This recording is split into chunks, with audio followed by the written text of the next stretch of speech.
What's this thing? This isn't my saw. Or is it?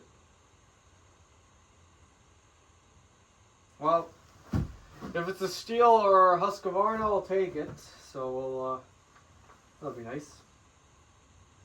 What? Echo? No. This. What? Everybody knows Husqvarna and Stihl are the best. Why would I get an Echo?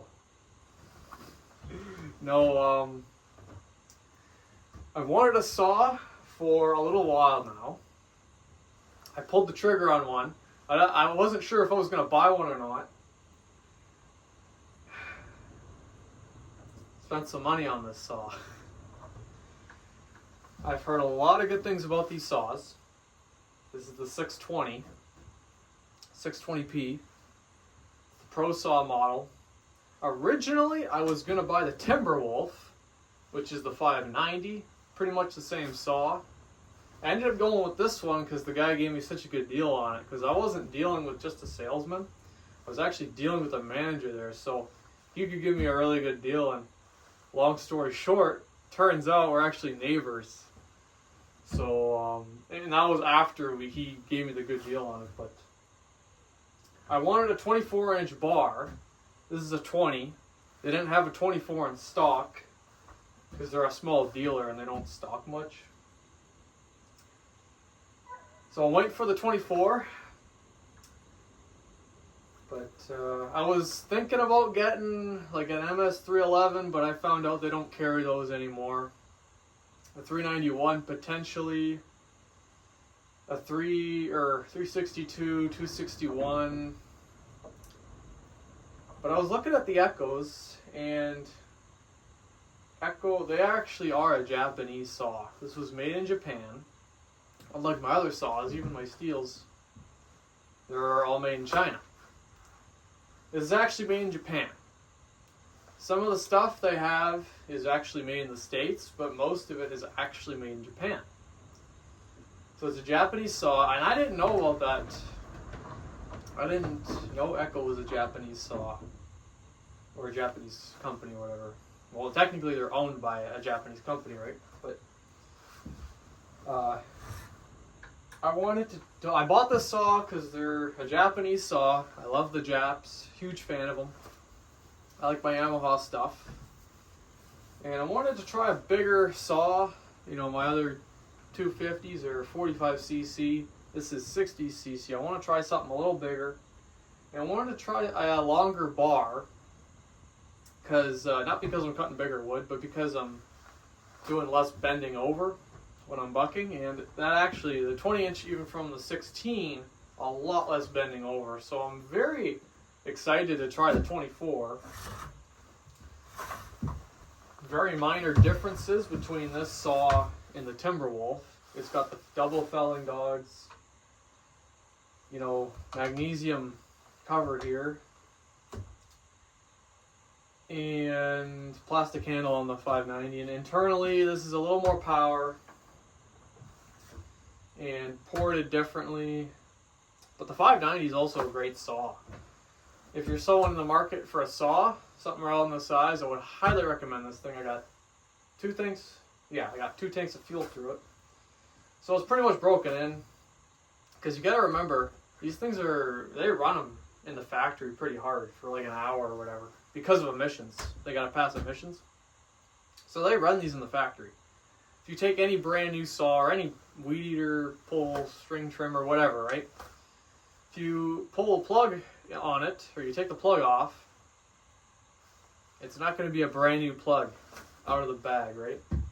It's going to be used. But it's a pretty sweet machine. Sounds really good. So Timberwolf, again, that's a great option too. I've heard nothing but good things about these saws. The air filters on them, they don't seal well. I put O-rings on mine, seems better.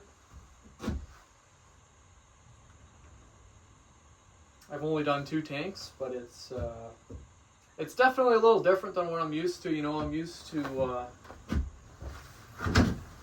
This 250 doesn't work anymore. This is my old dad's saw. I'm gonna get it fixed one day, but yeah, I got my 250 there too. Pretty sweet machine though. I'm really liking it. It's got a bigger chain on it than my other saws. I like the trigger, the choke. Very simple to start. On and off switch. So you turn it on, you pull it until it fires, and then you take your choke right off. There is no half choke. You take your choke right off, pull it until it starts. Very simple. Very easy. So, I like the caps on this saw as well. These caps here. Pretty nice. Of course, the steel caps, as we all know, they got those these quarter turn ones. Not a huge fan of them. I haven't had too many issues with them leaking. I know that's a big problem with them. Sometimes though, because what happens on these, I don't know if you can see this. The lighting's not very good, but see this bottom piece and this top piece, they actually, see that they rotate? It's not just one massive, it's not just one piece, it's two pieces. And when you put it in there, sometimes I've had problems where it's not lining up, and I don't know how to explain it really, but I've had problems with them. The one I'm currently using, it actually doesn't leak, which is kind of shocking. Of course, my sweater's all filthy. Versus these are just bulletproof. There's actually not too many threads. Doesn't seem to be an issue. This saw doesn't leak, as far as I know. I don't typically store gas and oil with them, or in them, while they're in storage. I actually just cleaned up all my saws today, because I won't be doing any cutting for a little while. I got all my firewood cut, and I will show you that. If you've seen the last two videos, or one of the last two, you'll know I've done a lot of cutting. I got all that tamarack and spruce cut. Same with those oaks. And it's all done. I got it just in time, really, because we're down into the minuses. It's like -4 out. It's really windy out too. I'd show you right now too, but it's kind of windy. I might do it. I'm not too sure. But if you're in the market for a saw, highly recommend this one right here. You can go online, go on YouTube. There's lots of guys that have these saws.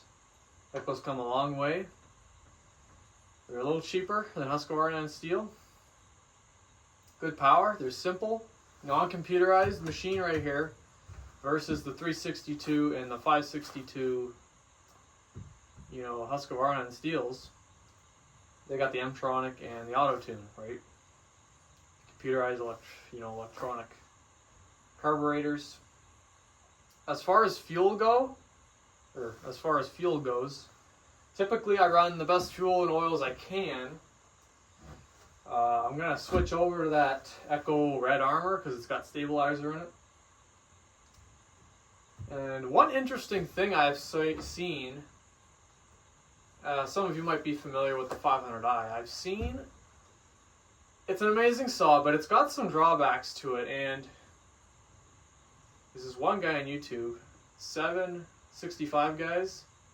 He's got one, and in one of his videos, he says that it doesn't run as good with 90 octane or 91 octane, no ethanol fuel, and he went back to 87 ethanol, and it ran better or something, which is kind of, because I'm sure, as we all know, or we've been told a lot, right?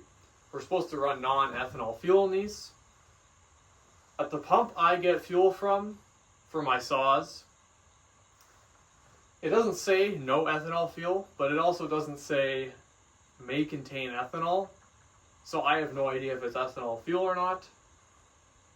As far as I know, and I could be totally wrong on this, so correct me if I'm wrong in the comments if you know better, but ethanol does not actually damage the engine itself.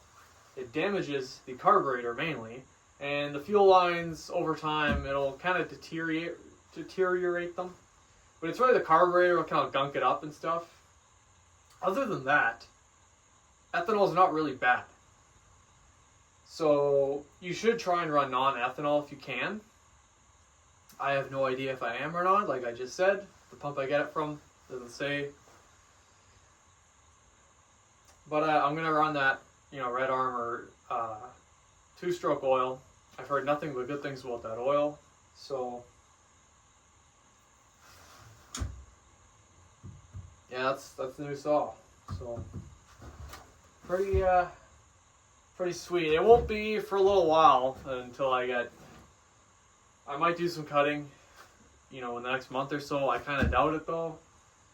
I'm going back to work. I don't think I'm going to do any cutting during Christmas break. I might. Because the bar oil I got, it's all season, but really it's summer because it's like molasses. It's thick as hell. So, super thick. In the warranty 5-year, everyone else is like a year or two, so it's a pretty sweet machine for the money. And like I said, I got a really good deal on it. I wouldn't have saved much money going with the Timberwolf because of the deal I got. So yeah. In the future, I might do a review on it. I don't really know. And also, just a little heads up for you guys that watch me. I'm not very consistent with my videos, as most of you are painfully aware of. I upload kind of here and there whenever I can. Sometimes we go months, sometimes we go weeks, sometimes we go days. And I can't set a schedule to where I'm like, okay, I'm going to upload once a week, same time every week. I would love to do that because it makes it easier for you guys. You're like, oh, so he's going to upload tomorrow, so whatever, right? I can't do that though because I'm all over the place. So,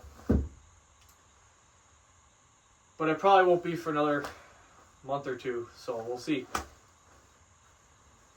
But anyway,